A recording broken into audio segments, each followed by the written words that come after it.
안녕하세요. 책데이트 시간입니다. 오늘 소개해드릴 책은 7가지 부의 불변의 법칙이라는 책입니다. 데이브 램지 지음, 고영훈 옮김, 다산북스에서 나온 책입니다. 돈 관리는 80%가 실천으로 이루어지고요. 지식이 미치는 영향은 단 20%에 불과하다고 합니다. 돈 관리의 시작은요, 거울 속 자신을 통제하는 것입니다. 돈 관리는 지식을 습득할 때가 아니라 내가 발벗고 나서서 실천할 때 비로소 시작됩니다.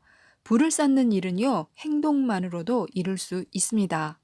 그래서 돈 관리 방법을 바꾸려면요, 먼저 나부터 변해야 합니다. 내 삶이 변화할 때 빚에서부터 자유로워지고 사라지지 않는 부를 축적할 수 있으며 올바른 투자도 할 수 있습니다.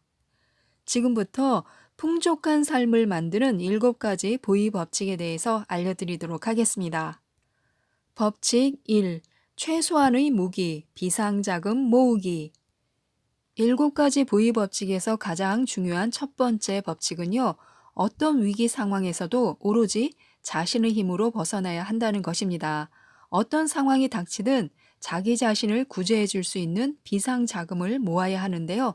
다른 지출을 줄이고 허리띠를 바짝 졸라매서라도 반드시 100만 원부터 마련해야 합니다.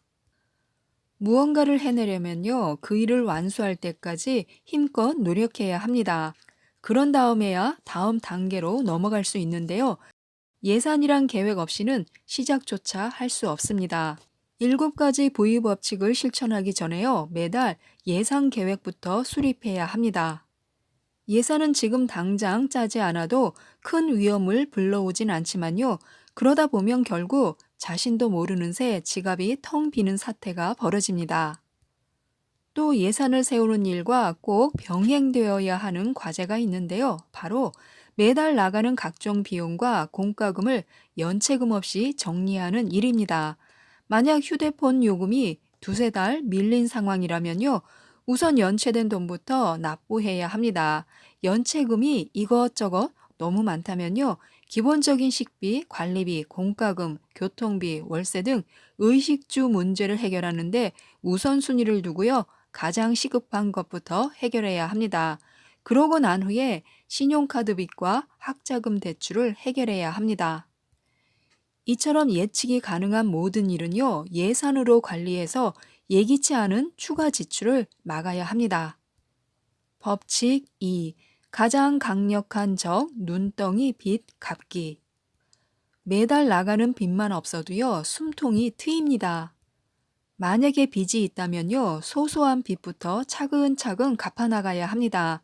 먼저 자신이 진 모든 빚을 가장 적은 금액부터 가장 큰 금액까지 목록에 적는 일부터 시작해야 합니다. 이자율이 24%에 이르든 4%에 불과하든 그에 상관없이 금액이 적은 순서대로 목록을 작성하는 것입니다. 규모가 가장 작은 빚부터 갚아야 하는 이유는요, 단기간에 성취감을 얻기 위해서입니다. 다만 국세청에 내야 할 세금이 연체됐거나 갚지 않으면요, 곧바로 압류가 되는 빚이 있다면요, 크기에 상관없이 먼저 갚아야 합니다. 빚을 모두 갚기로 결심했다면요, 그것을 최고의 우선순위로 삼아서 그 일에만 집중해야 합니다. 갑자기 이것저것 목표를 세워놓고 모두 한꺼번에 해결하겠다고 하면요, 결국 아무것도 해결할 수가 없습니다. 오로지 빚을 갚는 데만 집중해야 합니다.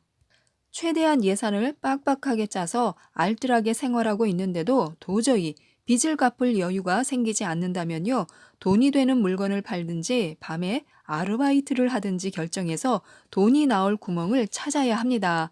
돈 나올 구멍은요, 반드시 있습니다. 법칙 3. 몇 개월은 끄덕없을 여유 비상자금 완성하기. 첫 번째 법칙에서 100만 원의 기초 비상자금을 마련했다면요, 이 비상자금에 살을 붙여서 더 여유로운 자금을 만들어야 합니다.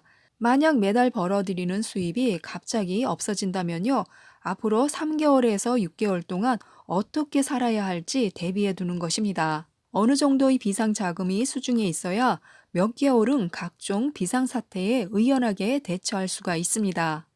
이때 비상자금의 제1조건은요, 유동성입니다. 비상자금은 언제든 쉽게 현금화할 수 있어야 하는데요.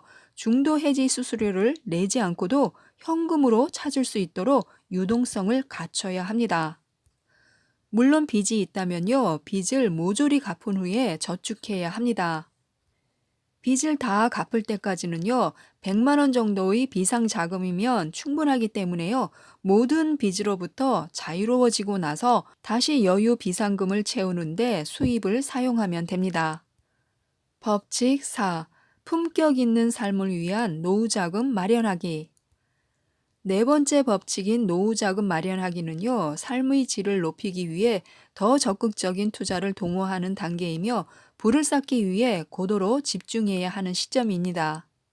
가령 노후자금을 마련하기 위해서 매년 세전소득의 15%를 투자하는 것입니다. 노후자금을 마련하기에 늦은 때란 없습니다. 노후자금 마련하기는요, 단기간에 일확천금을 획득하기 위한 방법이 아닙니다. 오히려 장기간 꾸준히 투자하는 습관을 통해서 탄탄한 부를 일구는 방법입니다. 법칙 5. 당당한 부모를 만드는 학자금 마련하기. 학자금 저축을 위해서 가족 플랜을 세우는 것도 좋습니다. 대학 등록금이 얼마인지부터 조사해 보고요. 자녀가 대학에 입학할 때쯤이면 등록금이 어느 정도일지를 가늠해 보는 것입니다. 또 부모로서 해줄 수 있는 한도 내에서 도와주되 자녀도 낭비를 줄이고 아르바이트로 생활비를 충당하면 좋습니다. 법칙 7. 즐기고 투자하며 부자가 되는 축복 누리기. 돈 관리가 제대로 되어 있고요. 완벽하게 경제적인 자유를 찾은 상태라면 조금 사치스러운 소비를 해도 좋습니다. 여행을 좋아한다면 여행을 가고요. 옷을 좋아한다면 옷을 사는 것입니다. 돈은 삶의 즐거움을 위한 수단이기 때문에요. 이제 우리가 가진 돈으로 즐거움을 누려도 좋습니다. 죄책감 없이 마음껏 즐거움을 누리는 것도 돈을 잘 사용하는 방법 중 하나입니다. 지금까지 이 책에 대해서 말씀드렸는데요. 돈은 아프지도 않고 갑작스런 건강 문제로 일을 그만두지도 않습니다. 돈은 24시간 내내 1년 365일을 하루도 쉬지 않고 일을 합니다. 그런 돈을 많이 가진 우리가 되기 위해서는요, 앞으로도 돈 공부는 계속되어야 합니다. 이상 책데이트였습니다. 감사합니다.